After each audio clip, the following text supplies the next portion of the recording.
It's 7:40 here on Alice, and on the phone with me is Jackie Lewis, who started a really neat project called the World Gratitude Map. Jackie, good morning.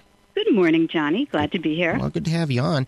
And I've always kind of maintained that it's easy to think that the world is bad and everybody is grumpy and evil, and yet my feeling has always been the world is mostly good. It's just that the bad people tend to be louder. I love the way you think. Is that right? Exactly. Okay. And, I always say, Johnny, that we notice what we're looking for. Mm-hmm. So, let's see, are you married? Or partner? Okay, not That's right. Okay, so think about, someone that you've loved. And if I said, Johnny, I want you to give me 3 reasons that this person is the best thing that ever happened to you. Perfect match, great person. You would, come up with them. And then if I said, now, Johnny, I want you to give me 3 reasons that this person, biggest mistake you ever made, annoying son of a gun, you would be able to think of those too. And when, and that would be true. And actually, if I'd asked you the bad stuff first, it would make it harder for you to think of the good qualities. So why did you start the World Gratitude Map, and then tell us what it is? Well, the map itself, it's a free online map where people could post red dots to mark the actual spot in the world where they felt happy or grateful. Okay. And the technology, it's kind of interesting. It comes out of Nairobi, Africa. In Kenya, there were some disputed elections in the 90s.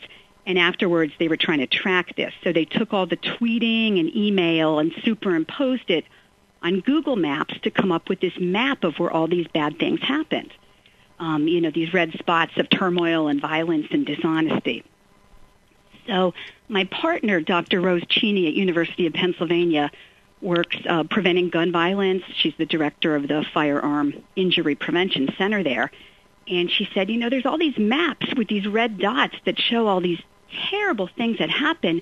Wouldn't it be wonderful if we could use that same technology to do what you said, Johnny, to keep our eyes on all that's good and beautiful and possible in the world, so we could have a map of the world that shows at any time where great things are happening. And you say on the map that the gratitude is infectious. Oh, absolutely. It is contagious. And that's what I always say. It's contagious. Pass it on. Mm-hmm. And that's happened. There's thousands and thousands of posts, and it's not just that gratitude makes us feel good. Science shows us the benefits of gratitude. Expressing gratitude, optimism, noticing these good things you and I are talking about, it reduces your blood pressure. It bolsters your immune system. It helps you manage stress. It prevents your risk of stroke. It's just good for you in so many ways. And so we could actually improve and enrich our lives just by creating these small moments of thankfulness on any given day. And it's amazing what it does for you, and I think it's amazing what it does for other people. And I'll encourage people in their office sometimes, hey, this person on your staff just did something kind of cool. Make sure you thank them for it. And it goes a million miles, and I think we underestimate how important that is. That is so true, and it's so easy. There's this practice that people recommend, Johnny, and your listeners might find it beneficial, to just for a week, just sit down and just say 3 things you're grateful for every day. Just 3 things. Could be at the end of the day, the beginning of the day. I'm glad that this coffee is so hot and delicious. I'm glad I don't have to go to work. It doesn't matter what. At the end of the week, not only will you be in a better frame of mind, but at the beginning, you'll be kind of straining to find your 3 things. By the end of the week, you're seeing 20. You'll think, wow, that's really great that the Cubs won. But, well, maybe that's not one of my 3 things. So you're actually training yourself to notice the good. And I know that's where you are, Johnny. That's why we love you. We love Josie. And I think we could all benefit from being a little more like you. Well, and I think what's neat about the map, too, is you can sort of look at really anywhere in the world, whether it's here in the United States or in Europe or wherever, and hover over these dots and these points on the map, and kind of get an idea of what other people are grateful for. And it's nothing like, my God, I just won the lottery. Sometimes it is something as simple as, I just put on some jeans that came out of the dryer. That's awesome. Exactly. No, that's what I just love. The two things I love: the universality of the themes. It's that the same people in Norway and Singapore are grateful for the same small things that we're grateful for. So you feel this connectedness. And the other thing I love, I have such a weakness for, but are the people that are describing things that to you and I might seem a little dismal, but yet they're finding the gratitude. Like there was a man in Norway, every day since I woke up from my coma is a great day. Oh, that's neat. Or a guy in South Africa, I'm so glad I had that heart attack. It changed everything.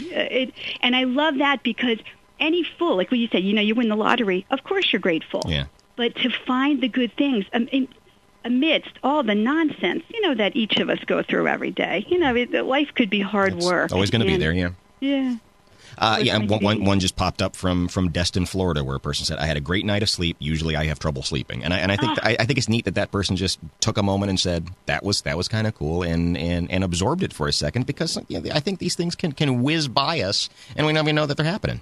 Right, and I think there's a solidifying thing about seeing that red dot on the map that I find personally very steadying. And if you look over Springfield, Illinois, you'll see there's a dot for you and Josie right there, hovering over your heads. Oh, where bless your heart. That's awful nice. We're grateful for your hilarious and informative show. And it's nice. We do use it a lot. So, and you can go to gratitude.crowdmap.com, and we've got a link over on our Facebook page for and that. People, they could find us on Facebook as well, and we're on Twitter too. And in fact, for those of you that tweet, if you just tweet to #GratMap or gratitude or grateful, the map will pick it up and put a report anyway. Okay. So how do people then take part in this map? Well, they just go to the site. They could file a report. There's an email address on the site. They could just shoot us a really quick email, and we'll put the dot up for them. Or they can go on Facebook or Twitter and just say what it is they're grateful for. And as I said, on Twitter, if they use #GratMap, it will become a report automatically. You could even do pictures. People love their animals, their pets. There was a lady in Portugal who said, "My ducks learned to fly." And then she put pictures of her ducks up. How cute is that? That's pretty neat. It is gratitude.crowdmap.com, or if you're on Twitter, the #GratMap. And to find out more about this, and it is, and the more I page through this and look at some of the things that are going on all around the world, it's just some really cool observations from people, and I hope people appreciate it as much joy as you get out of it. Well, good, Johnny. We love the world with you in it. Happy to come back and talk about it anytime. Really neat project, Jackie. Thanks so much for doing this, and thanks for sharing it with us here on Alice.